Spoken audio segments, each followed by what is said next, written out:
Hello, welcome to another program of Peace is Possible.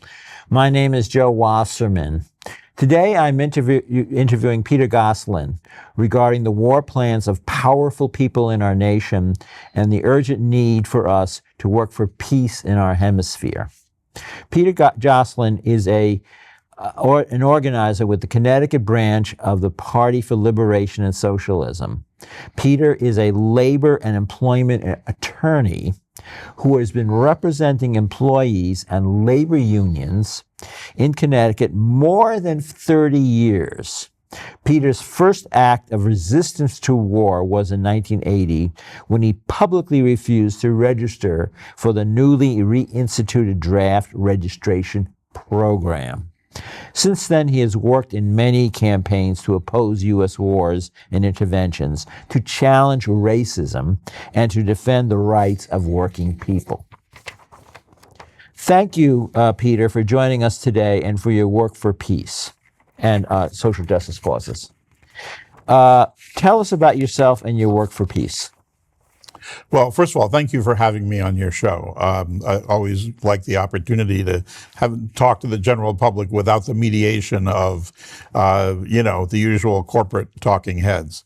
Well, as you mentioned, I became very involved in peace activism and anti-war work very early in my life. I was a sophomore in college at the University of Connecticut when I refused to register for the draft registration, which had just been started up that year.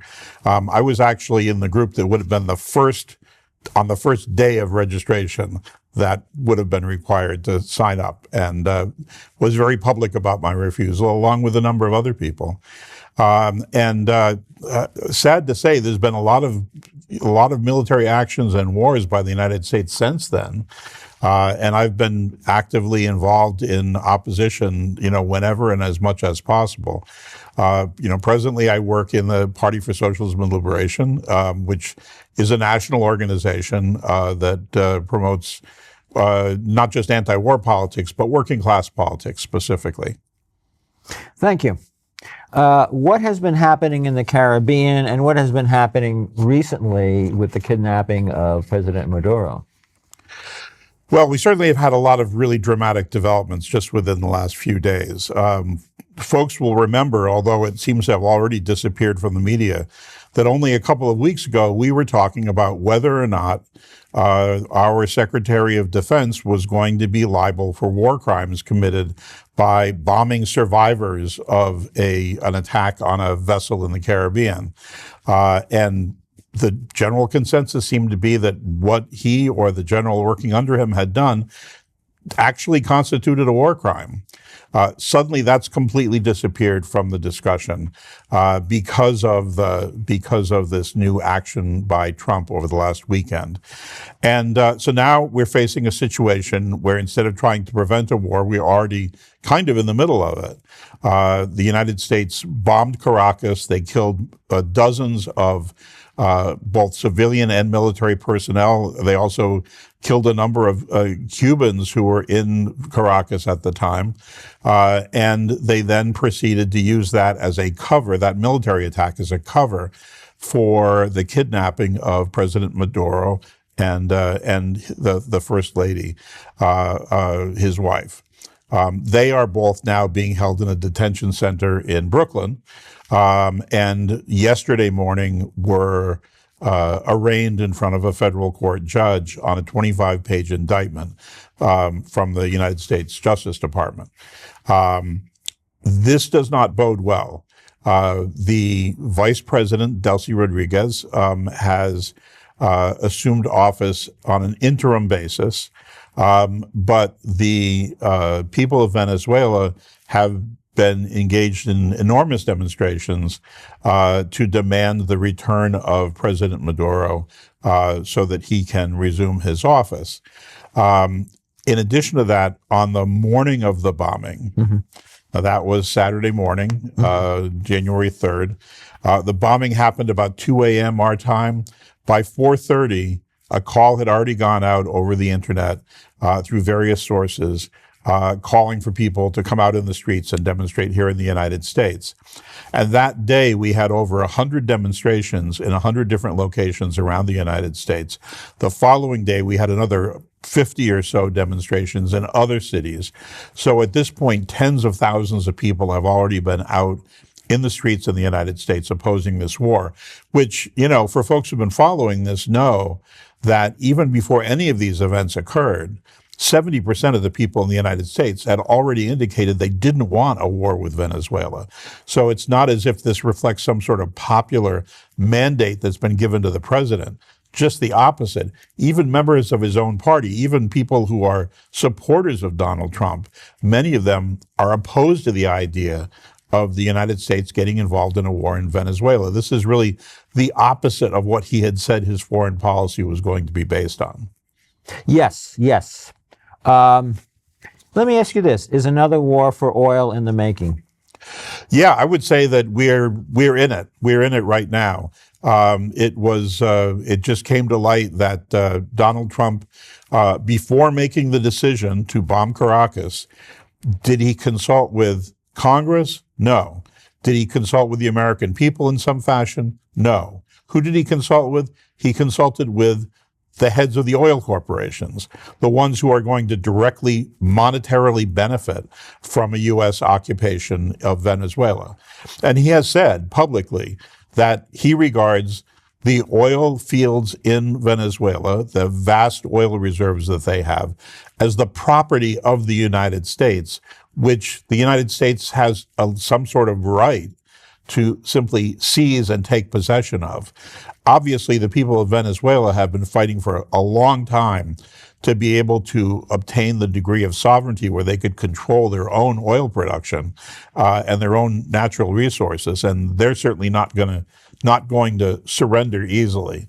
But at this point, unfortunately, even though these acts by Trump are in gross violation of international law, even of American law, so far the only opposition from politicians has mostly been in the form of saying, well, but we weren't consulted about this. Well, it's true they weren't consulted, and it's also true that that's a violation of U.S. law. But they're sort of leaving out the part about the fact that a war for oil in Venezuela could very easily turn into a multi-billion-dollar expedition in which potentially thousands and thousands of lives, including lives of USGIs, will be lost. So they're not focusing on the illegality of the war. They're focusing on the failure of consultation, and that's wrong. That's completely, at this point, is beside the point, because no matter what the United States Congress said, there is no valid legal reason under international law for the United States to do what it did. It's a violation of the UN Charter. Clearly, it was not an act of imminent self-defense. It was an aggressive act against another nation, which is a member of the United Nations. And so therefore, it couldn't be validated by a vote of Congress. They couldn't say, oh, well, you know what? Sure, the UN Charter says this, and we're bound by the UN Charter, but we've got a really good reason for wanting to invade Venezuela anyway. So at this point, we're talking about an illegal war that's being conducted, and sad to say, an awful lot of politicians and an awful lot of the corporate-owned media are lining up right behind it. They're not interested in the problem of who's going to die. They're interested in the problem of who's going to profit from it. Thank you. Yep. Is there picture that we've been getting of events in Venezuela over the last decade or two in the corporate-owned media distorted? How so? Well, I think that's a really good question. I think one thing that we have to think about and keep in mind here is that this problem of this attempt by the United States to control the oil resources of Venezuela didn't pop up when Donald Trump became president. Actually, President Obama is the one who first declared that Venezuela was a security threat to the United States. I don't know how in the world that could be. I don't think anybody does. But he declared that it was a security threat and then imposed unilateral sanctions. Illegal unilateral sanctions against Venezuela. And each president since then, President Biden and President Trump in his first administration, and now in his second administration, have continued to operate from the assumption that the United States has the right to dictate the political future of Venezuela. Now, as I was mentioning before, we started to see a little bit of a crack in how the corporate media was covering this during the furor over the bombings of ships in the Caribbean by the United States. It was an act that was so blatant and so much an act of aggression. It was conducted in international waters. There's no evidence to support any of the explanations the United States has given. It was so blatant that the media began to say, gee, it looks like our government did something that was simply illegal. And it looks like maybe the Secretary of Defense is on the hook for committing a war crime. And so even just within the last few months, we've seen this discussion bubbling up, only to be then suppressed the minute that war is declared, or in this case, not declared, but initiated. But the negative attitude of the corporate media in the United States toward Venezuela goes all the way back to the beginnings of the what Venezuelans call the Bolivarian Revolution, which started with when Hugo Chavez became president. An interesting thing, contrary to a lot of people's pictures of Latin American countries, Hugo Chavez was a military officer who took power, became president, became the elected president of the country, and presided over a democratically run country for years, just as Mr. Maduro has done since Mr. Chavez passed away. And the media consistently treats this as if everything that they have done is illegal, whereas the only real illegality has been the sanctions by the United States government against them, and now the deliberate attacks against Venezuela by our military. Yeah. I would also add that in listening to the commentary on what we call the corporate-owned media, because these networks are owned by very powerful corporations that do have a stake in the game, in listening to their assumptions, they keep saying that that the election that elected Maduro back in July was illegitimate, and that's been assumed, but they're only. But it's based upon only the evidence that they're presenting to the American people. But there's other evidence that they're not presenting to the American people that would show a very different picture. They only talk about the opposition-funded poll that showed the opposition candidate getting 30%. Showed Maduro getting 30%. Mm-hmm. Showed Maduro getting 30%, but they never talk about the other poll, which showed Maduro getting about 51%. Right, and they also don't talk about the fact that there were election observers from all over the world in Venezuela throughout the election process, mm-hmm. and that with the exception of those who were directly tied to either the right wing in Venezuela or the United States government or the U.S. corporate media, election observers virtually universally agreed that this was a fair and democratic election and that Nicolas Maduro was the winner. So when people use that 70-30 citation to this exit polling that was done, they never mention these other elements, that there are other people who said, no, it is democratic, and that there's a great deal of evidence by people who, I have myself personally, I'm a member of the National Lawyers Guild, which is a national organization of lawyers that defend human rights and civil rights. And we sent a delegation to be election observers during that election. And the people who participated in that came back and said, yeah, it's a very democratic process. It's probably more democratic than the process is in the United States. And the outcome was that Maduro clearly won the election. Yeah, and Jimmy Carter himself said that the elections under Hugo Chavez were the most transparent he had seen. Yes. And he saw a lot of elections. Yeah. I think when you take a look at it, you kind of have to say, okay, so according to the official narrative, Nicolas Maduro is this autocratic dictator who rules by fear and repression. And yet, throughout the time that he has been president, and of course before that under Hugo Chavez, there have been frequent democratic elections. We've all seen, if you spend even a moment, looking into this, we've all seen videos of Nicolas Maduro walking through the streets of Caracas, shaking hands with the public, and obviously not in any fear whatsoever that people are going to take any action against him. That wouldn't make a lot of sense if he was a repressive dictator. It also wouldn't make a lot of sense that in the last few months, because of the threats by the United States, that Nicolas Maduro armed hundreds of thousands of Venezuelans so that they could resist a possible war by the United States. Trying to imagine a country in which supposedly there's an autocratic dictator who's extremely unpopular, and yet he hands out rifles to everyone in the country in order to oppose a possible invasion.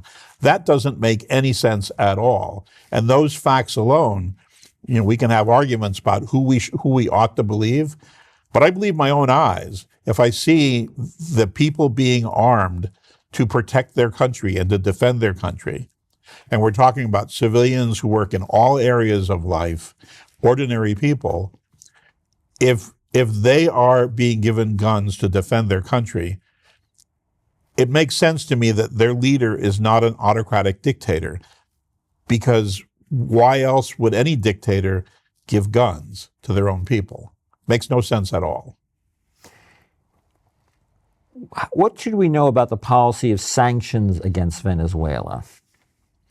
Well, I think big picture, one of the things we should know about U.S. sanctions, first of all, it's really important to understand they are U.S. sanctions. They are unilateral sanctions by the United States government, which has no authority to impose sanctions on other countries. The United Nations, potentially has the authority to impose sanctions. The United States does not. And presently, the United States has almost half the world's population under sanction because they have been, several administrations, not just Trump, have been using this tactic over and over and over again to punish governments that don't fall in line with the wishes of the United States. Venezuela, obviously, is one that has suffered particularly severely, to such an extent that at one point, with the announcement of sanctions under the Obama administration, the economy of Venezuela was severely harmed. And to the extent of something like 70 or 80% of the gross domestic product suddenly disappearing because of being unable to sell their oil internationally. So these are sanctions that are being done in order to create the conditions for which Maduro then gets blamed, right? We put the sanctions on a country. We make sure that they have no access to economic trade or much more restricted access to economic trade. It has a bad effect on their economy. People get poorer. And then the story is, the reason people got poor is because Maduro is a socialist, not because the United States has cut off their ability to sell their oil internationally. Thank you. Yes. How can people get involved in helping to promote peace in our hemisphere? Well, there's the tried and true, right? People should be talking to their congresspeople, not just about whether there should be consultation, but about why there needs to be an end to this war and about why Nicolas Maduro needs to return to Venezuela. People need to write letters. They need to write letters not just to their congresspeople, but to their local newspapers and their local media. Independent media like yours, like this TV station, need to help get the word out so that so that people can get a better, more realistic and more accurate picture of what's really going on and make an intelligent decision about how they feel about United States policy on Venezuela. We have the group that I work with, the Party for Socialism and Liberation. We had on December 3rd, we had demonstrations responding to the initial aggressive acts by the United States. December 5th, in some 65 different cities around the country. We called the demonstrations this past Saturday, which between Saturday and Sunday were over on 150 different cities.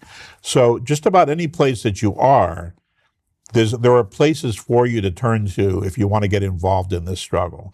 And I think it's really everybody's responsibility to do that. In my professional life as a lawyer, one of my clients is a national union called the UE, the Electrical Workers Union. Mm-hmm. And the UE just issued a very powerful statement condemning the kidnapping of Maduro and the attacks on Venezuela. And a number of other unions have taken positions on this as well.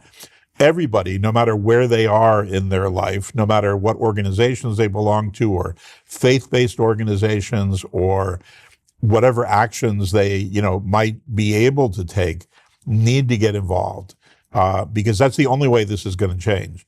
I have a number of people have been making a comparison between this situation and the fake weapons of mass destruction before the last Iraq war. Mm-hmm, mm-hmm. And I remember very distinctly standing in the middle of Manhattan on February 15th in, 2003, mm-hmm, mm-hmm.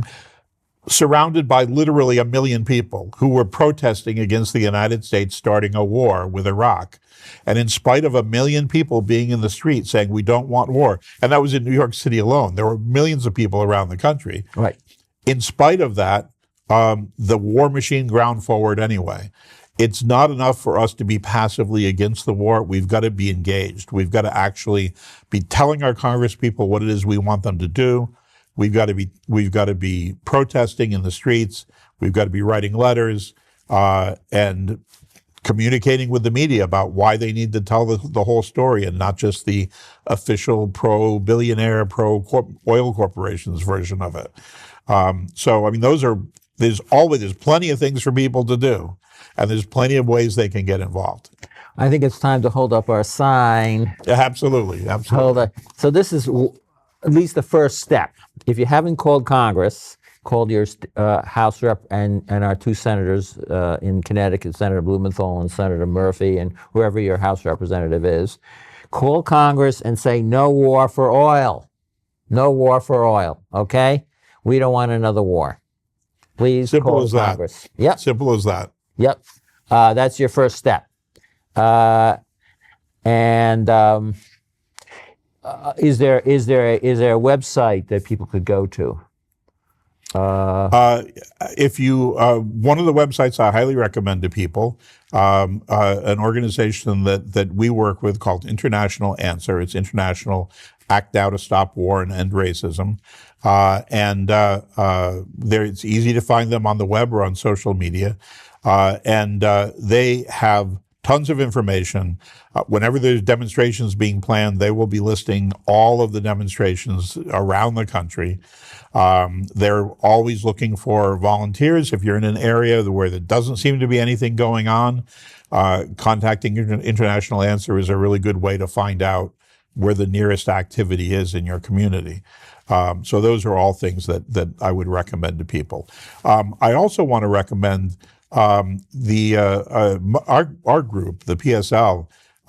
We will be having here in Connecticut. We're going to be having over the next 3 Saturdays a 3-part educational program about the history of Venezuela and the history of the United States' role in Latin America, giving people a kind of background they need in order to be able to more effectively talk about what's happening there now. That three-part program is going to be available in person for people who want to go to New Haven, but also available remotely for people who want to register for it online. And I think we're going to see the slide with the information for that at the end of the show today. Free webinar, tons of information, really smart, very well-informed people who are going to be leading these presentations and discussions. A really good opportunity to develop a deeper level of knowledge that will make us much more effective in talking to our coworkers and our friends and folks from our churches or whatever about what's going on, what it means for us, and why it's important for us to stand up against it. Yeah, two other organizations that people may want to look into. I don't have the website offhand, but Peace Action and Win Without War. Yes, both very important organizations. Yeah. Also, the other thing I would mention, I was just thinking about this morning, one of the organizations that came out with a very powerful statement, just I think within the last maybe 48 hours, is the National Organization Veterans for Peace. Yes. And for folks who are military veterans, who are concerned about, who know firsthand what it means for somebody to be in a combat zone, how dangerous it is, how horrifying it is, how life-changing it is. Veterans for Peace is a really great organization to get connected to, because these folks are really speaking from experience about how important it is that the United States not get dragged into another war. Yes, if you're a veteran, and if you're not a member of Veterans for Peace, please consider joining Veterans for Peace and speaking out against these stupid, useless wars. Yes, they are stupid and useless. Well, we should say, though, I think one we have to be really clear about is this. There's a tendency to say that Donald Trump is an idiot, and I'm not going to argue that point, but it's also important to keep in mind that there's a reason for this, and the reason is that the oil corporations want those oil reserves in Venezuela. And, trying to seize those oil fields, they are perfectly happy to have our kids shed their blood in order to make sure that those corporations get their oil. And we have to stop that. Yeah, and the other thing is, all this money being spent for war could be invested in things like education, infrastructure, healthcare. You go to the supermarket, people cannot afford those prices. So instead of dealing with the price of eggs and the price of milk and other necessities, the Trump administration starts a war. Here's an interesting little tidbit, something for people to think about. Nicolas Maduro, during the time that he has been president of Venezuela, was responsible for funding programs that created, it's either 7 million or 8 million new housing units in a country which was already extremely poor and which has been made even more poor because of the U.S. sanctions. Why isn't our government building millions of new housing units? We know that we need them. We know that rents are too high and people can't afford them. We know that there's a growing number of homeless people in the United States. We know that the existing housing stock is deteriorating and becoming more and more dangerous and unlivable. Why is our government not spending millions and millions of dollars building housing for us instead of trying to conduct a war against another country that is trying to take care of its own people?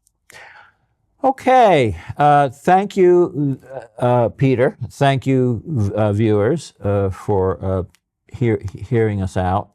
And this would conclude another program of Peace is Possible. Thank you.